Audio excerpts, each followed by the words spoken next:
So, good morning, Guru Maharaj Pranam. So we are ready to start.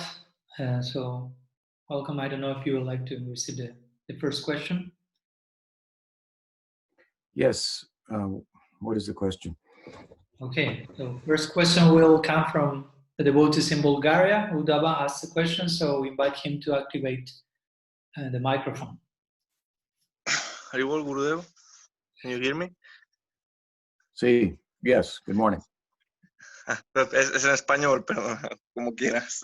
Yeah, como gustes, si no yo lo traduzco como te quede más cómodo. Vives en Bulgaria, pero hablas español. Soy español. De España. Sí. Sí.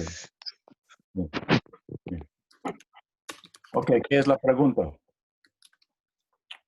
Aquí estamos haciendo ahora un grupo de estudio para estudiar tus libros más seriamente y queríamos que si nos puedes dar si consejo de cómo es la mejor manera de estudiar, si tienes experiencia haciendo un grupo de estudio y sé si nos puedes dar algún consejo, ¿no? Que también puede ser interesante para todos los que estén escuchando. I will repeat in English, not maybe for you, but for some speaking. So they say that they are having a study group in Bulgaria where they are studying your books. So he was wondering if you could share any advice regarding study itself, how to approach the practice of studying Shastra, the books, and so on. Yes, that's very important. Sí, esto es algo muy importante.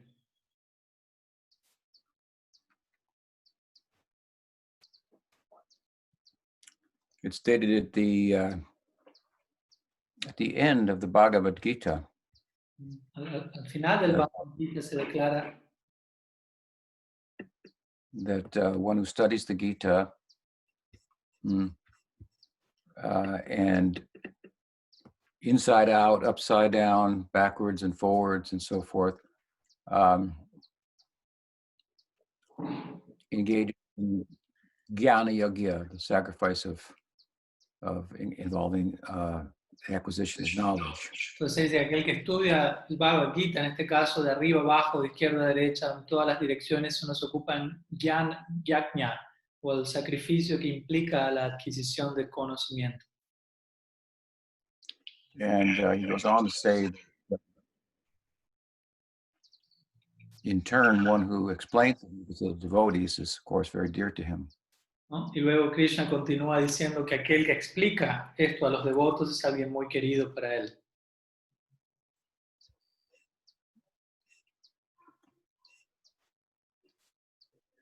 We also find that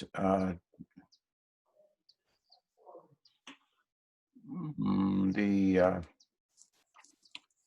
Vrindavan Goswamis, the founding acharyas of our sampradaya, were very much involved in studying the sacred texts. También encontramos que los Goswamis, los acharyas fundadores de nuestras sampradayas, se encontraban muy ocupados en estudiar los textos sagrados.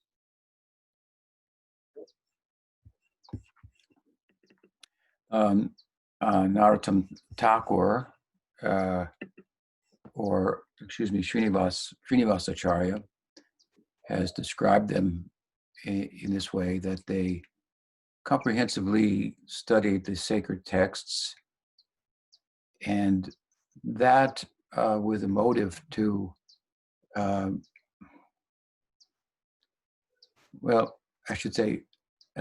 out of compassion for the common people for whom they produced books based on their comprehensive study. Entonces, Srinivasa Acharya mencionó que los Goswamis estudiaron el Shastra muy exhaustivamente por compasión a las personas en general, ¿no? Desde ese lugar ellos se abocaron a este estudio para beneficiar a las personas en general. So we have their example that should inspire us to study the books as well. De esta manera tenemos el ejemplo de los Goswamis, el cual debería inspirarnos a nosotros, para nosotros mismos estudiar los libros también. This was a strong emphasis of Prabhupada, who used to say, well, I've written 30 books, and do you think that we're just, after reading 30 books and studying them, we're just worshiping a stone? Can you repeat the last time, Guru? Sorry, Prabhupada say I've written 30 books, huh?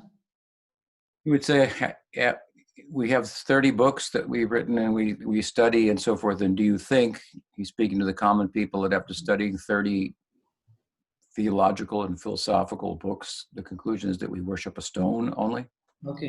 Entonces, Prabhupada solía decir, nosotros hemos escrito más de 30 libros, los estamos estudiando, por lo que ustedes, en relación a las personas en general, ¿ustedes creen que luego de este estudio nuestra conclusión es que meramente estamos adorando una piedra?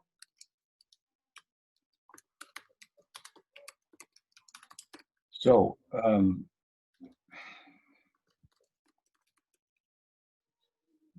referring back then again to the Goswamis and the spirit of which Prabhupada's statement is in, and the spirit of which he made his own literary contribution, we find a nice statement in Prema Bhakti Chandrika of Narottam Thakur.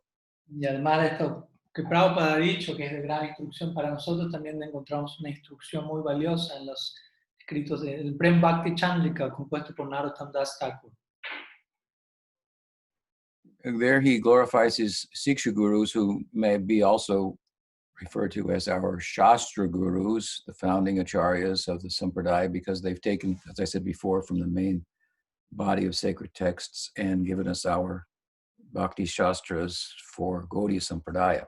Entonces ahí él habla de sus Siksha Gurus, que serían nuestros Shastra Gurus, como ya hemos hablado, aquellos que han extraído del cuerpo principal de la literatura y han extraído diferentes secciones y compuesto lo que podríamos nosotros llamar en nuestra escuela los Bhakti Shastras.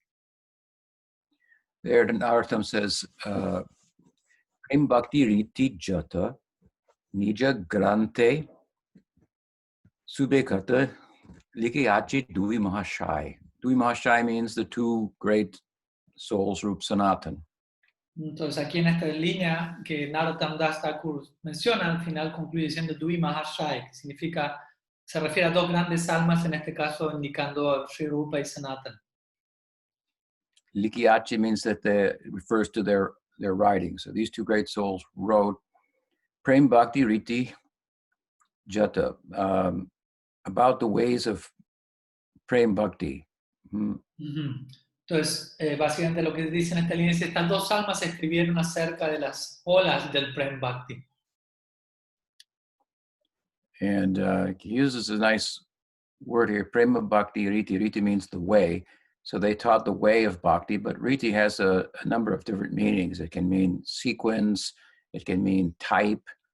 So if you look at their books, you see that they show the way in sequence. For example, in Brihad Bhagavatamrita, we see the sequence, or in Bhakti Rasamrita Sindhu, we see the sequence, how to, what are the steps to progress to bhakti, what are the stages in prem even.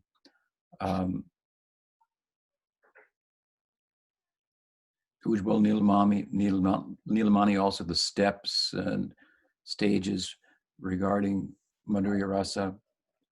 Okay, so aquí hay una palabra que es Riti, yo antes la traduje como ola, pero no era wave, era way, que tiene más que ver como con un método. Y esta palabra Riti puede traducirse como método o como tipo de, clase de, refiriéndose a cómo los Goswamis de alguna manera podrían presentar todo esto de manera secuencial, ordenada, en escritos como el Brihad Bhagavatamrita o en escritos como el Bhakti Rasamrita Sindhu, en donde se hablan de diferentes tipos de bhakti, diferentes etapas dentro del bhakti, incluso diferentes tipos de prem, ¿no? Y justamente este término se refiere a la manera secuencial en la que ellos fueron presentando todo esto. And if we render the word Riti, Prema Bhakti Riti, to mean like type or variety, as it can be explained, then obviously they also wrote about different kinds of bhakti, the different types of rasas and so forth. Entonces, si por un lado entendíamos la palabra Riti, Bhakti Riti como algo secuencial, tenemos lo que explicamos hasta ahora, y si la entendemos como tipo de o clase de, también podemos entenderla en relación a la contribución de los Goswamis, como ellos hablaron de diferentes tipos de bhakti, diferentes tipos de bhakti rasa, etc. And so they took great care, I'm just emphasizing, to write all these books, and in them they've invested their prem. Entonces, como quiero recalcar esto, que ellos tomaron mucho cuidado en escribir todos estos libros, y al escribir estos libros, en estos libros ellos invistieron su propio prem allí. I used to marvel upon reading Prabhupada's books at all the quotations he was bringing from so many different texts and so forth. Yo solía maravillarme al leer los libros de Srila Prabhupada y ver todas las citas que él invocaba desde diferentes textos de aquí y allá. So there's really a whole world, if you will, within the Gaudiya corpus of sacred texts. Pero podríamos decir que existe todo un mundo allí en lo que es el cuerpo escritural Gaudiya. When I was younger and I first started studying Prabhupada's books, the way that I studied was that I would read the verse, then I would study the word for word, and then I would read the translation and then the purport. And in the purport, if Prabhupada referenced another text, let's say in the purport of a text to the a verse to the Bhagavad Gita, he gave a reference to the Srimad Bhagavatam, then I would go to that Srimad Bhagavatam and I would look up that verse and I would look at its meaning, and then I would read the purport on that verse. And if in that purport he took me to another book like Chaitanya Charitamrita, then I would go to that book and then I would study that verse until I reached a purport that didn't have any further comment. Then I would go back to the original text that I was reading and continue the purport, read the next verse, and so forth. Entonces, en mis tiempos jóvenes, cuando yo estudiaba los libros de Srila Prabhupada, como yo lo solía estudiar, solía leer el verso, luego solía leer el significado palabra por palabra, luego leía el significado del verso, en el comentario al verso en sí mismo, y si en el comentario a ese verso, por ejemplo, si era un verso del Bhagavad Gita, si en el comentario al verso se citaba un verso del Srimad Bhagavatam, yo solía dirigirme a ese verso, a esa sección del Bhagavatam, estudiar ese verso. Y si en el comentario de ese verso del Srimad Bhagavatam, por ejemplo, se citaba un verso del Chaitanya Charitamrita, entonces yo luego me dirigía al Chaitanya Charitamrita y así sucesivamente hasta que llegaba un verso en donde no se incluía otro verso citado, referenciado en el comentario, y es allí donde volvía a leer, a continuar leyendo el siguiente verso del libro original que estaba leyendo. It's also useful to understand at the onset of studying a particular book, what is the intention of the book, of the author, what genre is the book in, what does it say in the beginning, what does it say at the end, because usually the introduction and the conclusion shed light on what's in the center. Entonces yo considero que es importante al uno acercarse antes de comenzar a estudiar el libro, entender de qué trata el libro, cuál es el tema, cuál es la intención del autor, a qué género literario pertenece el libro, qué es lo que se declara al comienzo del libro, qué es lo que se declara al final del libro, ya que generalmente lo que se declara al comienzo y al final del libro habla de lo que se declara dentro del libro, entre medio de ello, etc. And then you try to locate a theme throughout the book that's being reiterated again and again and again. It keeps coming back to. Then you understand other statements in relation to that.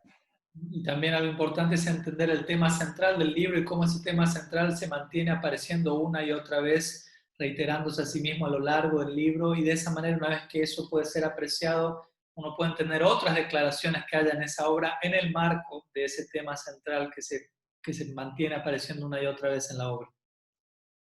And you want to try to understand how one verse flows to the next and logically and so forth. And this way you kind of get a handle on the particular book. Y de esta manera también uno necesita entender cómo un verso fluye hacia el siguiente y así sucesivamente, de forma que uno pueda como tener una comprensión, capturar un poco la idea general del libro. And depends what book you're studying, but let's say you're studying the Gita, then any commentary or a good number of commentaries are available, and they would be very useful to have at your disposal while you're studying the Gita. I've got a whole, shelf full of Bhagavad Gitas from all kinds of authors, Gaudiya authors, other Vedantists, even secular people, and so forth.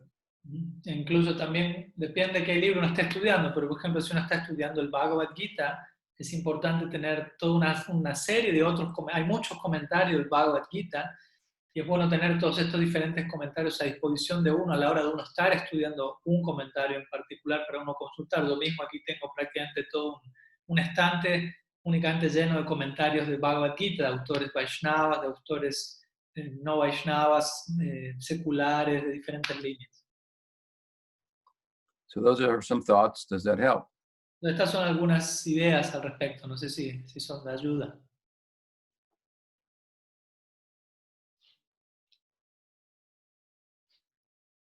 We can't hear you, but Yes. maybe he has a further question. I don't know. We cannot hear you, Udava. Let me try to activate your microphone. Now we can. Muchas gracias, ¿no?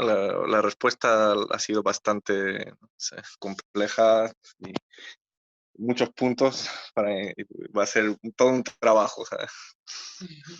Thank you. Thank you very much. Okay, so we continue with the next one, Raj. Sí. Next, we have a question from Braja Hari from Colombia. So I'll read it in English and then I'll translate.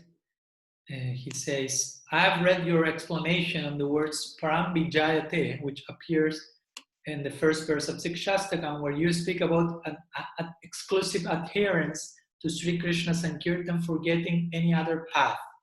Also, I have heard about the presence of elements of karma and jnana in the scripture, understanding even that, include even in the Bhagavatam, no? This may be there, this karma and jnana presence.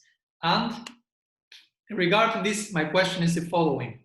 When reading the scripture or when receiving some type of association, sangha, which things should we have in consideration to identify bhakti, karma, and jnana?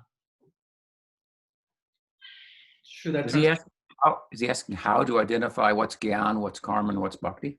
Yeah, when approaching a particular book or in a certain sangha, how to detect what's karma, bhakti, and jnana. May I translate? Sí. Okay. Traducción, la pregunta de Braja Hari de Colombia dice, he leído su explicación de las palabras Parambijayate que aparecen en el primer verso del Sikshastakam, donde habla de una adherencia exclusiva al Sri Krishna Sankirtan, olvidando cualquier otro sendero. También he escuchado sobre la presencia de elementos de karma y jnana en las escrituras, entiendo incluso en el Srimad Bhagavatam. Y sobre esto necesitaba preguntar lo siguiente.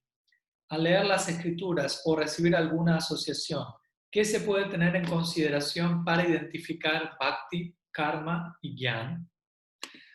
Okay. Well, I think it's should be fairly clear what is Gyan, what is Karma, and what is Bhakti. Entonces yo considero que debería quedar bien en claro qué es jnana, qué es karma y qué es bhakti. Gyan is governed by Sattva Guna, Karma is governed by Rajaguna, Bhakti is governed by the Nirguna. Entonces, Gyan se ve gobernado por Sattva Guna, Karma se ve gobernado por Rajaguna y Bhakti se ve gobernado por Nirguna. And I think what you'll find in the Gaudiya corpus of scriptures is that Gyan is talked about and karma is talked about for the purpose of indirectly extolling the virtues of bhakti. Yo creo que lo que tú vas a encontrar en el cuerpo escritural de la tradición Gaudiya es que allí se habla de karma, allí se habla de gyan, pero de forma indirecta con el propósito de ensalzar las glorias del bhakti. So I think that the Bhagavatam brings up gyan and karma more to contrast it with bhakti and shed light on the virtues of bhakti thereby. En ese sentido, yo considero que el Bhagavatam, cuando habla de karma, de jnana, lo hace más bien en el contexto de contrastarlos con bhakti y en ese marco arrojar aún más luz sobre la gloria del bhakti. So just as the Gita ends by dismissing karma and gyan, when Krishna says sarva dharman prityaja mam ekam sharanam braj, that's the conclusion of the Gita. He says, so forgo dharma, which means karma marg, prityaja gyan, and just take shelter of me, and manmanabhava madbhakto and so forth. Similarly, the Bhagavatam begins by saying dharma projita kaitavota. This book is not about kaitava dharma, which according to Chaitanya Charitamrita is the desire for material acquisition, which is the goal of karma, or liberation for its own sake, which is to get away from karma, and is what Gyan is about. The text tells us the book is not about these things. It's about bhakti. So when those subjects do come up, the Bhagavatam's not advocating, but contrasting bhakti with them, again, to shed light on the virtues of bhakti. Entonces, por un lado, en el Bhagavad Gita, en la conclusión del Bhagavad Gita, vemos que se dice sarva dharma parityaja. Entonces, dharma allí se refiere a karma y parityaja a gyan, ¿no? Mamekam sharanam braja, manmana bhakto se refiere a bhakti. Y luego, así concluye el Bhagavad Gita, pero luego el Bhagavatam comienza en esa misma línea diciendo dharma proyito kaitavo. Ahí se rechaza por completo todo dharma, y en las palabras del Chaitanya Charitamrita, este dharma proyito kaitavo incluye por un lado el sendero de la adquisición material, que tiene que ver con karma, o el querer librarse de las consecuencias de la adquisición material, que tiene que ver con gyan. Por lo tanto, desde el mismo inicio el Bhagavatam declara, este libro no tiene nada que ver con eso. Por lo tanto, cuando se habla de estos temas en el Bhagavatam, como ya dije, es de manera indirecta para contrastar karma y gyan, y de esta manera arrojar aún más luz sobre la gloria del Bhakti.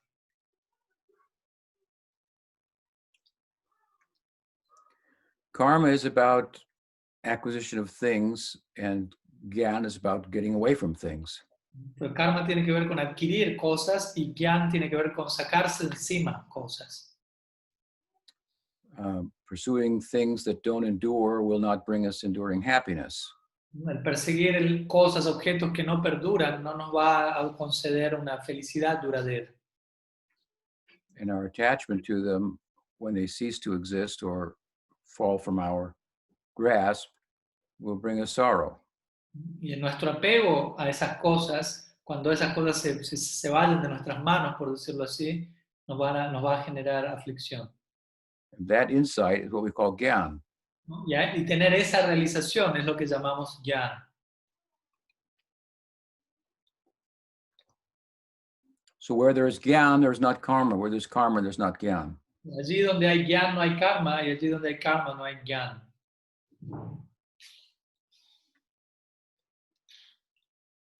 But bhakti, by contrast, within bhakti there is license for acquisition, and there's also knowledge. Pero cuando hay bhakti, en bhakti tenemos una licencia para lo que es la adquisición y también hay cierto conocimiento allí. So we may acquire things for the pleasure of Krishna, and when we also have knowledge of his proprietorship and the fact that everything belongs to him. También podemos entonces adquirir elementos para el placer de Krishna, el servicio de Krishna, y también el conocimiento de que en definitiva todo pertenece a Él. Él es el dueño de todo. So there are things that look like karma or look like gyan within bhakti, but if we look at the whole picture of bhakti, we see that they're different from karma and gyan unto themselves. Pues hay elementos del bhakti que parecen verse como karma y gyan, pero al contemplar la situación de manera más amplia nos vamos a dar cuenta que son diferentes de karma y gyan por separado, lo que ellos representan por separado. To put it another way, karma is about action and gyan is about ceasing from such action or movement in relation to things that don't endure. Por decirlo en otra palabra, karma tiene que ver con acción y gyan tiene que ver con el cese de ese tipo de acción que es la que nos lleva a intentar adquirir objetos en este mundo. So where there's karma, there is action, and where there is gyan, there's inaction. Entonces allí donde hay karma hay acción y allí donde hay gyan hay inacción. But in love or in bhakti, there is both action and inaction. Pero cuando hablamos de bhakti o de amor, allí hay tanto acción como inacción.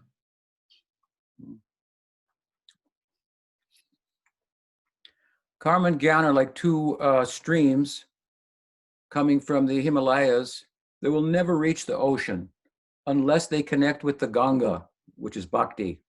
Then they will reach. Entonces karma y gyan se comparan a dos corrientes que descienden de los Himalayas, pero que nunca van a llegar al océano a menos que se unan con el Ganga, que representa el bhakti. So here it should be fairly obvious we're not talking about some sectarian obscure terms, but universal concepts. Pues debería quedar en claro aquí que no nos encontramos hablando de conceptos sectarios y oscuros, sino de conceptos, términos universales. So let's say religion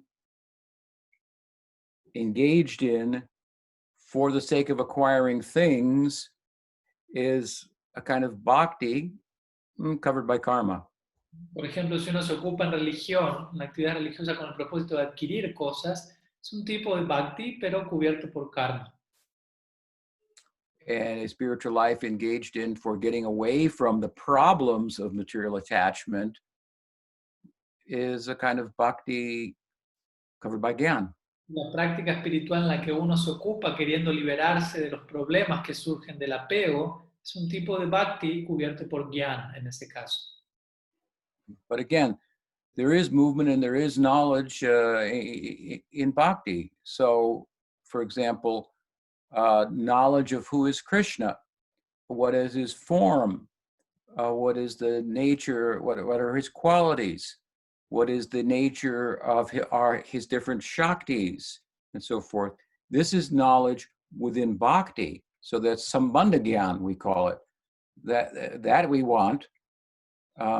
But we don't want, we're not pursuing a path of knowledge of the self being different from matter, unto itself alone.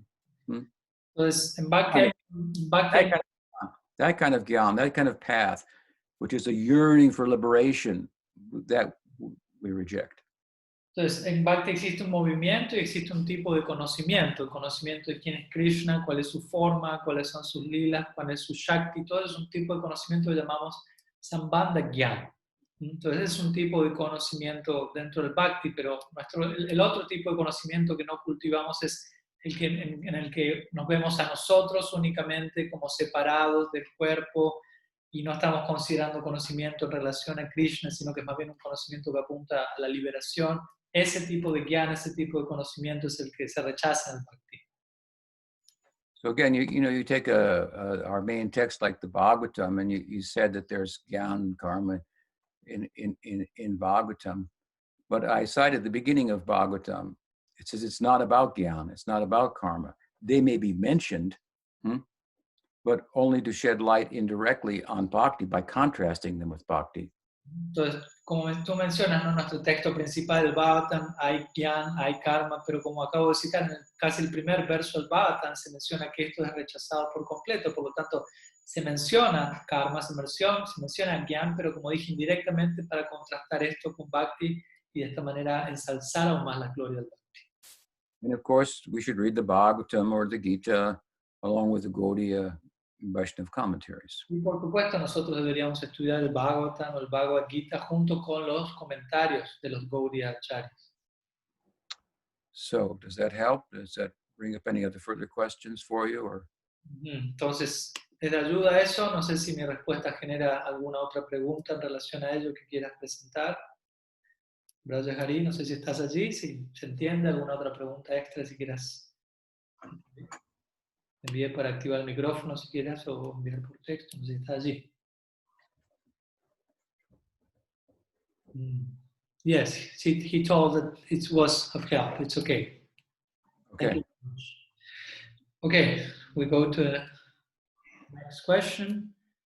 That is in connection to something that you spoke on your previous class. You spoke a little bit about the relativity of certain items of bhakti. In this one point, you started to speak about the upavita, like the sacred thread, and how it was not too relevant in nowadays. So in that connection, the question would be, what about sannyas in that connection? How relevant could be to nowadays society, which is not ruled by Varna ashram and so on? If you could share some words specifically on the relevance of sannyas in our particular times and so on. So I translate it to Spanish.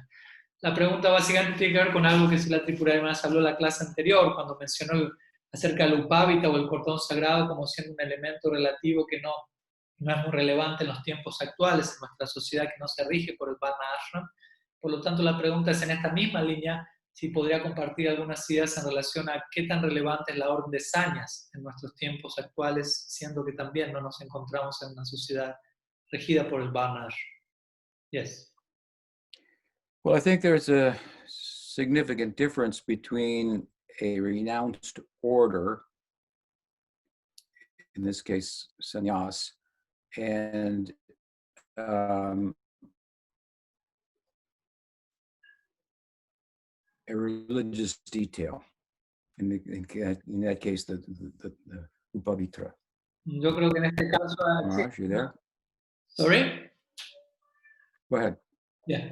En este caso yo creo que hay una diferencia considerable entre lo que es una orden de renuncia, como lo es el sannyas, y un detalle religioso, como lo sería el upavita, el cordón sagrado. So even if you don't have a formal order of sannyas, you are going to have a class of devotees, small though it may be, who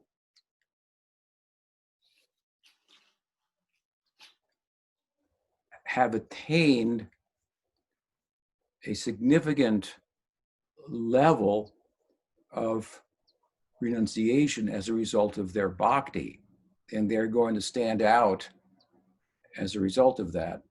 Entonces, incluso si uno no tiene una orden de renuncia oficialmente dicha, siempre va a haber algunas personas, algún grupo de personas, aunque sean muy pocos, ciertos devotos que debido a su práctica del bhakti van a desarrollar un cierto tipo de renuncia, lo cual los va a llevar a destacarse debido a ello del resto. So as I'm speaking about it, sannyas, or the recognition of a renunciate, should be based on their actual spiritual advancement, and it should be something that is obvious to people, self-effulgent. Entonces, como digo, el reconocimiento de los demás para con un sannyas en realidad únicamente debería estar basado en su propio progreso espiritual interno. Debería ser algo obvio que es prácticamente autoefulgente un hecho autoefulgente para el resto. So in that sense, there's no doing away with sannyas or renunciation. It's a byproduct of bhakti. Entonces, en ese sentido, no es que podamos hablar de descartar sannyas o la renuncia, más bien la misma es un subproducto del bhakti. However, that said, there has been in our paribar the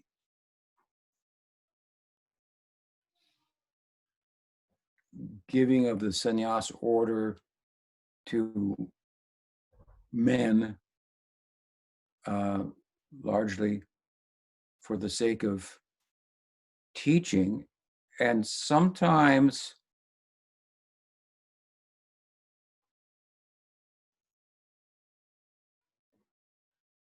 those persons who receive the order of sannyas may have more theoretical knowledge than they have have actually attained renunciation.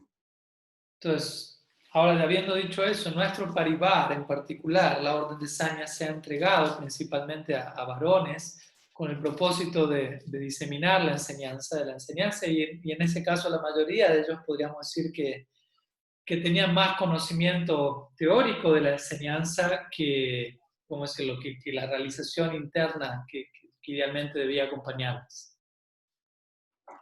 And then that is a recipe for the possibility of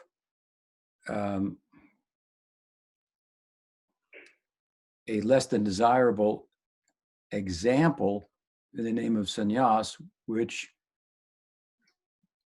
brings up questions like you're asking, maybe we shouldn't have the sannyas.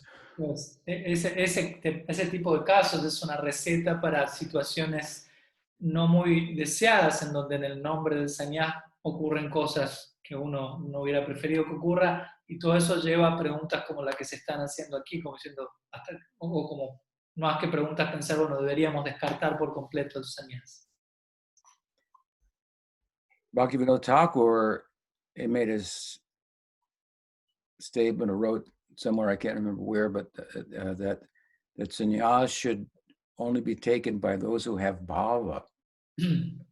So again, here we're talking about if you want to accept a formal order of sannyas, and thus for the sake of preaching, which will attract persons to you and give you some distinction, as a teacher, it should be based on actual realization. Entonces, Bhaktivinoda Thakur menciona, no recuerdo dónde, pero si alguien aceptaría sannyas, tal persona debería estar situada en la etapa de bhava. Entonces, el punto aquí al que se va es que si uno está predicando, uno está enseñando, instruyendo a otros, naturalmente eso va a generar cierta distinción, ciertas personas que van a llegar a uno, etc. Y todo eso que se genera alrededor de uno debería idealmente surgir a partir de la realización interna de uno. So at the present time, which you're asking about, I would lean more in that direction. Entonces, en los tiempos actuales, que es sobre todo la pregunta que se presenta aquí, yo me inclinaría más en la dirección que acabo de presentar. I would be very reluctant to give anyone sannyas. Yo no estaría muy dispuesto a darle sannyas a cualquiera. I inherited a couple of sannyasis from the Vrinda mission, and they're good, but outside of that,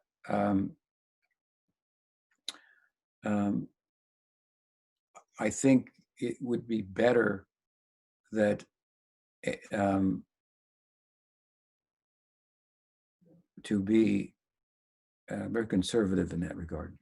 Entonces yo heredé un par de sannyasis de la misión Brinda y ellos son buenos, muy buenos, pero más allá de eso, yo adoptaría una posición muy conservativa, muy conservadora a este respecto.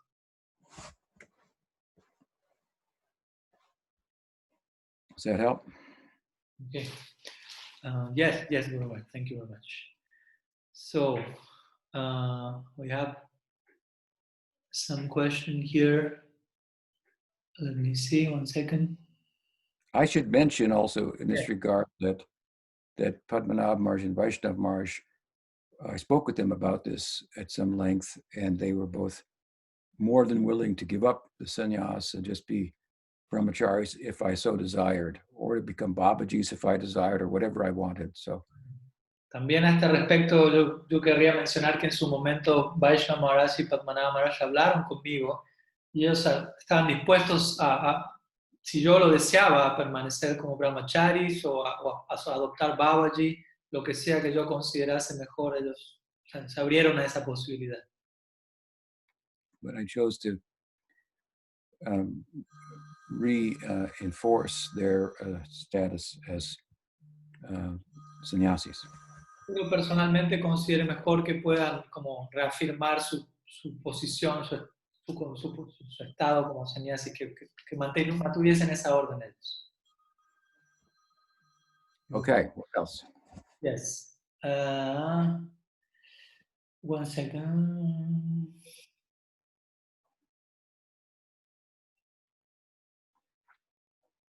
One question from Alejandro. He's asking regarding the symbology of the sons, the children that Kamsa killed, the sons of Devaki.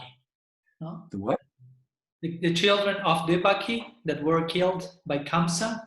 So if there's some symbology regarding, they represent something, and he's asking if these are the same ones that Mother Ganga drowned. If you could share some light in that connection. Mother Ganga drowned them? Yeah, I don't know. There may be some Puranic pastime. I never heard about that one. Okay, you want to ask in Spanish? Yeah. Entonces una pregunta de Alejandro aquí es acerca de la simbología de los hijos que Kamsa mató. Me surge también la pregunta si ellos son los mismos que los hijos que Madre Ganga ahogó. Si podría darnos un poco de luz sobre estos temas. I'm not familiar with any Puranic story of Mother Ganga drowning some children, so I can't say if those two are connected. No estoy familiarizado con ninguna historia puránica en donde Ganga mata a algunos niños, por lo tanto no, en esa parte de la pregunta no puedo decir algo en conexión a ello. Sorry, everyone. Sarah Grahi is quoting here in the chat that the children of Maharaj Santanu. What from Mahabharata? Maybe Mahabharata. Ganga drowned all of the brothers of Bhishma, basically. That's they are saying. Yeah, I've never heard any connection between the two made. Okay, nunca escuché una conexión entre esos niños y los que Kamsa mató. But I'd like to make a point about the particular metaphorical interpretation of the killing of Devaki's sons at the hands of Kamsa that is given to us by Vishwanath Chakravarti Thakur. Pero sí me gustaría compartir un punto metafórico en relación a los hijos de Devaki matados por Kamsa, este punto es compartido por Sri Vishwanath Chakravarti Thakur. And I want to say something because a lot of times devotees shy away from any metaphorical understandings in the pursuit of taking it literally because Krishna Lila is real, if you will. Entonces, digo esto porque a veces los devotos tienden a rehuir un poco, a tener cierta comprensión metafórica de ciertos aspectos del Krishna Lila por el hecho de que el Krishna Lila es algo real. But it's one thing to say that Krishna Lila itself is a metaphor and a way of speaking about a end or an attainment or an ultimate liberation that is nirvishesh, without qualities, varieties, and leelas. And it's quite another thing to take some of the texts metaphorically in the pursuit of understanding the underlying nature of Lila. Entonces, una cosa es decir que el Krishna Lila es en sí una metáfora y que en última instancia, más allá del Krishna Lila, lo único que existe es Nirvishesh Brahman, etc. Pero otra cosa muy diferente es mencionar que, o sea, narrar el Krishna Lila y extraer ciertas metáforas de allí con el propósito de comprender las verdades subyacentes al Lila.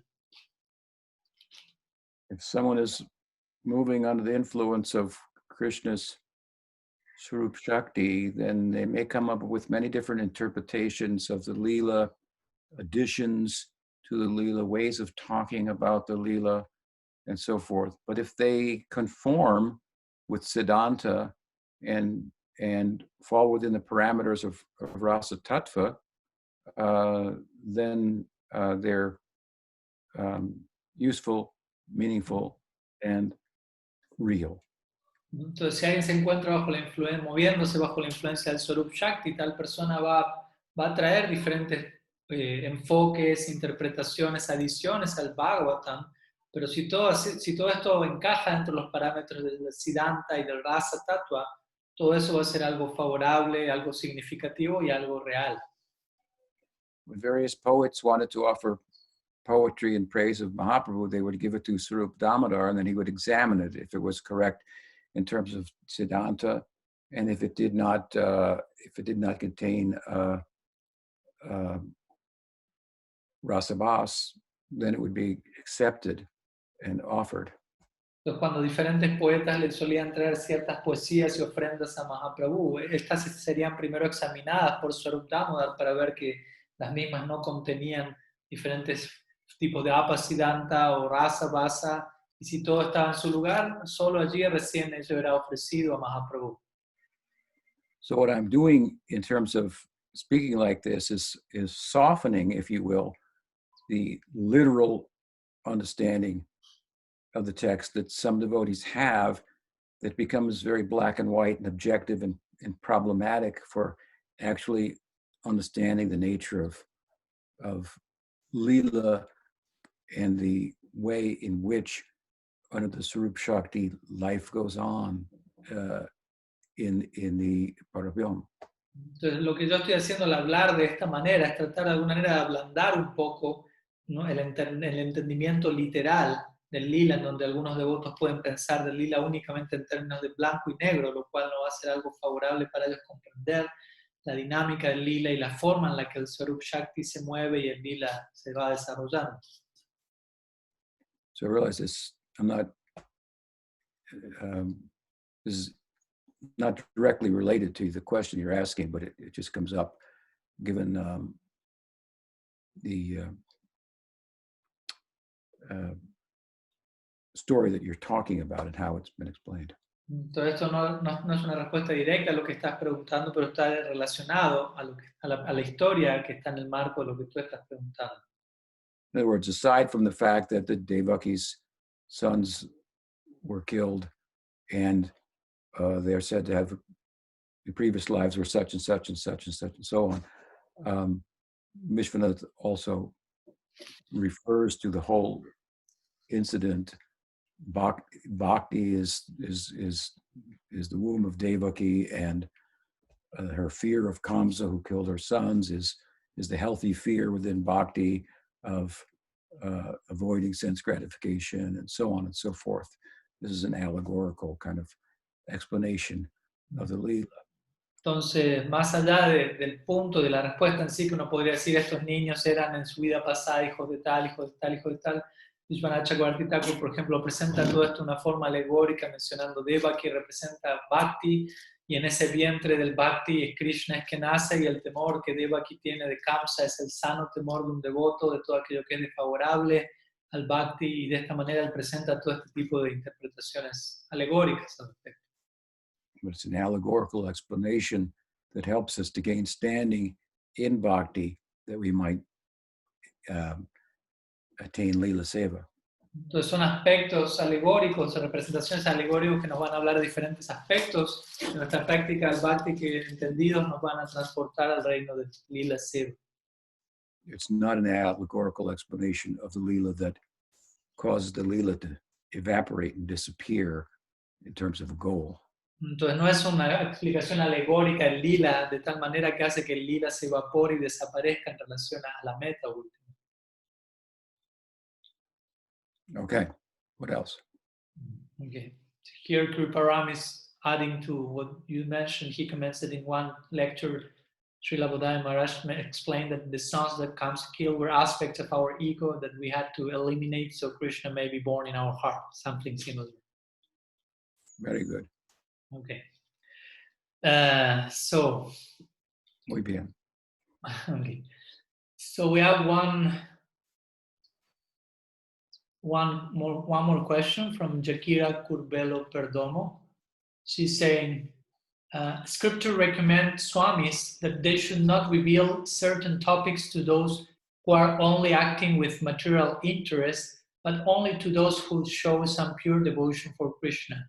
So how can a Swami determine when a person is moving out of personal interest or some other interest, if that's in the heart of each person, if only Paramatma is the one who has the capacity of knowing the contents of the heart of each jiva?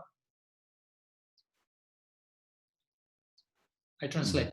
Una pregunta de Shakira Curbelo Perdomo dice: las escrituras recomiendan a los swamis que no deben revelar determinados temas a aquellos que se muevan solo por intereses materiales, sino solo a aquellos que demuestren devoción pura por Krishna. ¿Cómo puede un swami determinar cuándo una persona se mueve por un interés u otro, si eso reside en el corazón de cada uno y solo Paramatma tiene la capacidad de conocer el contenido del corazón de las jivas? First of all, I think that the mandate that you refer to is broader than the way that you're thinking about it. Primeramente, yo creo que el mandato sobre el cual usted está preguntando es más amplio de lo que usted pueda estar considerando. For example, there are people who are materialistically driven and aren't interested in spiritual life. And then there are people who are interested in spiritual life, spiritually inclined, the two basic classes. So the mandate, in a broader sense, refers to if you see that people are materialistic, then just like it said in the Bible, one should not put pearls before pigs. Entonces, por un lado, yo diría, tenemos dos tipos de personas. Las personas están materialmente interesadas y no interesadas en lo espiritual, y las personas están interesadas espiritualmente. Entonces, la idea aquí es, por ejemplo, lo que se advierte es no compartir este tipo de temas con personas no tan interesadas, como la Biblia lo dice, no arrojar perlas a los cerdos. And then within the context of those who are spiritually interested, obviously there are going to be different degrees, and it's easy to tell that someone is interested in spiritual life, but they don't have much adhikar for bhakti. They may even be influenced by gyan samskaras or yoga samskaras. Pues dentro de los que sí están interesados en vida espiritual también tenemos diferentes divisiones, y eso uno puede ir determinándolo. Vamos a ver que no necesariamente todos tienen adhikar para bhakti. Algunos tendrán jnana samskaras, otros yoga samskaras. It's also easy to see that someone is coming to bhakti for the first time in this life as a human, and another person is been a devotee in human dress in previous lives. También es algo fácil de detectar si alguien está llegando a esta vida, al bhakti en esta vida por primera vez, en esta forma humana, o si alguien ya viene practicando bhakti de vidas previas como ser humano.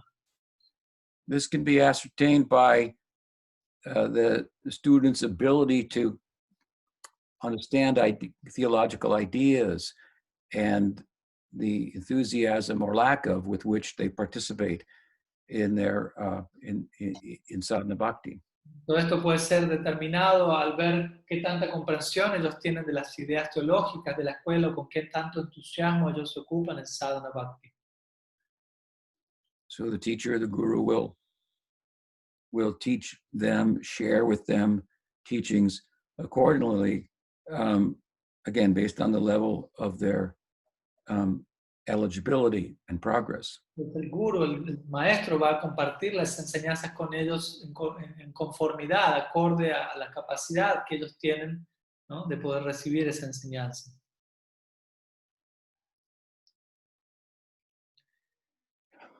And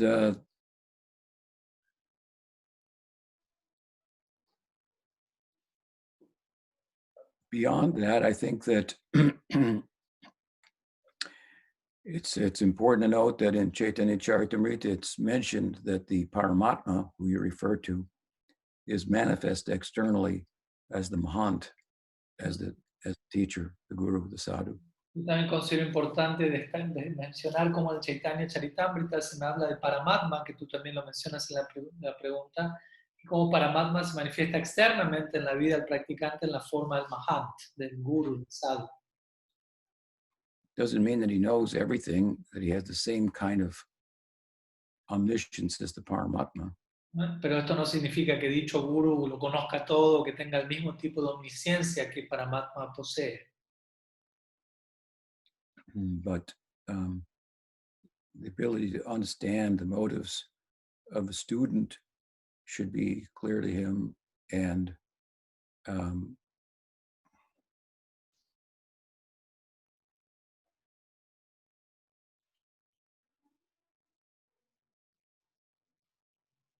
he, again, is in connection with the Lord of his heart, from whom he can receive knowledge that may be required in a particular instance. Y por otro lado, pero sí el guru debe conocer, tener la habilidad de conocer la motivación interna en el corazón de su discípulo, y al mismo tiempo esa persona, ese guru, estará conectado con el Señor de su corazón, lo cual va a revelar determinado conocimiento apropiado en cada caso en particular. Let's say a student wants to take sannyas. Por ejemplo, From the, por el ejemplo de un estudiante que quiere aceptar sannyas de su guru. and it may be that someone wants to take sannyas to be to get prestige, Pero puede honor, ocurrir que alguien quiera aceptar sannyas únicamente para obtener honor y prestigio, rather than out of actual realization and so forth. ¿no? Más que a partir de una realización verdadera, etc. So then the guru has to find that out. He has to test him. Entonces el guru en este caso tiene que averiguar acerca de eso, y para ello va a tener que ponerlo a prueba a su discípulo. So he can make a test. He can evaluate. ¿No? Y puede hacer una prueba entonces de una forma u otra y evaluar la situación. And maybe he doesn't make or she doesn't make an evaluation, and sometimes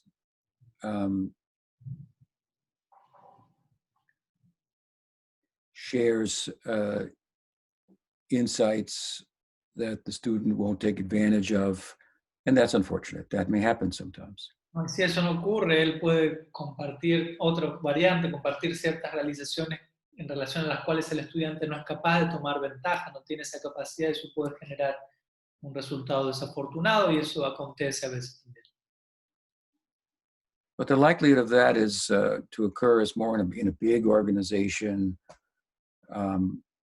and perhaps in new circumstances. Like Prabhupada had a very big organization. He was in foreign countries, foreign to him, and sometimes he gave sannyas to young men and experimented with that and so forth. It didn't always work out that well, but that left a legacy for us of teaching his students, his successors, and so forth, to draw upon. Entonces, esto que menciono, estas últimas circunstancias pueden acontecer principalmente en instituciones considerablemente grandes o en movimientos que están recién comenzando. Por ejemplo, Srila Prabhupada era parte de una organización muy grande que también recién estaba comenzando en un país extranjero, y en ese marco, por ejemplo, él dio sannyasa a varios de sus discípulos, pero de alguna manera él estaba experimentando con la situación, conociendo y viendo qué podía funcionar, qué no. Y ciertas cosas ocurrieron en la generación de Prabhupada, y nosotros ahora hemos aprendido, o sea, podemos aprender de eso. Eso nos ha dejado a nosotros un legado sobre el cual nosotros podemos extraer una enseñanza. Okay, I hope that helps. Espero que ayude. Okay, Guru Maharaj. So we are on time now. So if you prefer, we can finish here, Okay. and we may see each other Okay, next week. Jai. Jai Srila Bhaktivedanta Haribol. Swami Maharaj ki Jai.